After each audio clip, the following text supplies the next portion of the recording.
Born and raised in Sheboygan, Michigan, on a farm.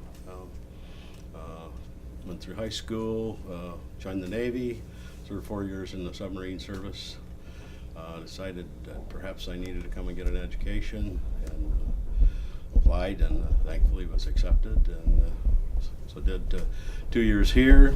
Went to work for Ryder Truck Rental as a diesel mechanic, because that's the program I went through, was diesel heavy equipment service, and worked there for 3 years. Had an opportunity to move to God's country, Traverse City. So I went up there. I worked for UPS. I was their truck mechanic for a year. Great delivery company, but I just didn't like how they ran it. So told my wife to move back to Grand Rapids. She said, no, find a job. We're staying here. We're going to raise our kids here. So a friend of mine just started Grand Traverse Refrigeration and said, if you want half of it, it's yours, let's go. So we started that in 1976. And just sold that last spring to a young man that I hired out of high school. And 16 years ago, one of my friends came to me, and his job got outsourced, and we'd always talked about starting a little stainless business, and so I brought him on board, and pretty soon the 5,000 square foot building wasn't enough, and went to 12,000 square feet, and then we ran out of room there, so I bought a 50,000 square foot building. We're now at 63 employees. We have stainless steel fabrication. We were fortunate enough to be able to go to the Rock a couple years ago and rebuild that. That's all of our equipment in there. That's the kind of work we do. Stadiums, if you happen to get a beer at the Ford Field, that goes across all the counters we made there. We've done the Kansas City Chiefs, Kansas City Royals, U of M. We do a lot of college cafeteria work. I just started, I bought a little buffing business that adds to the mix. We do car parts, old car parts, restore old car parts, and anything antique. And Big John, they sell downriggers. Well, we do the buffing process for them. And then, last year I started my own cabinet division, so we don't have to outsource the cabinets. And we got a lot of airline business that we're in now. So yeah, it's amazing when you receive a word like this, you start looking back at stuff that you just took for granted. And I realized that Ferris and the heavy equipment program, and guys I've talked to in automotive, we're all kind of ADD people, and we don't fit in the mainstream very well. And I think the program, as I look back at it, was very fit to the alternative learning styles that most of us had. Had some great instructors. They were called back when it was just a college, so they knew how to help you get where you needed to be. Math 101 was my first class I had, and I walked in, and there's this crazy looking instructor handing out money, saying, we're going to start counting money. And I thought, oh Lord, what did I get myself into?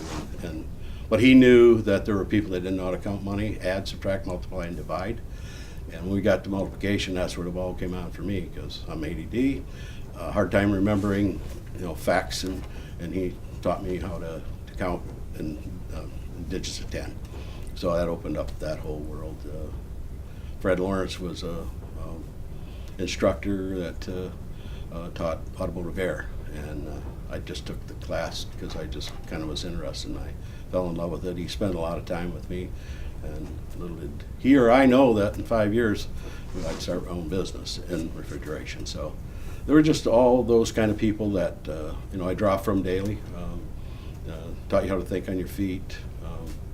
It was just, for me, it was a great part of the school to come to. There's been many times that I've been out working, and I'll think back to that instructor that give us that life skill that you're going to use this the rest of your life. Well, I think I'm probably was the greatest employer to send 2-year students back to do 4 years at Ferris. I graduated, left, forgot, until this came up here, and I just stay involved with the newsletter. But I believe it's the fastest growing university in the state. Means everybody's getting it, that they probably need our support as alumni more than we really realize. I just realized that in 2010, when I was fortunate enough to win the Business of the Year in Traverse City, and what I said when I received it was, I've always flown under the radar, done pretty well under the radar, but once you get on the other side, you realize, how great connections are. Two great connections from Ferris is my younger brother. He graduated from here, and he's my CFO. And a young man that came out of retirement, we've got a new product coming to market, and he thought it was great, and he wanted to be part of it. And he's a Ferris graduate. Gather up all your friends, take them all with you, because there's a great need in HVAC and welding and any hands-on field out there that they're trying to bring offshore jobs back when we're not having enough people, so including machinists. This is a great way to make a living. It's not your grandfather's dirty factory or a sweat pit, I guess you will. There's some pretty high-tech stuff out there that does the diagnosing, and so we need people that can think on their feet, and it's a great way to make a living.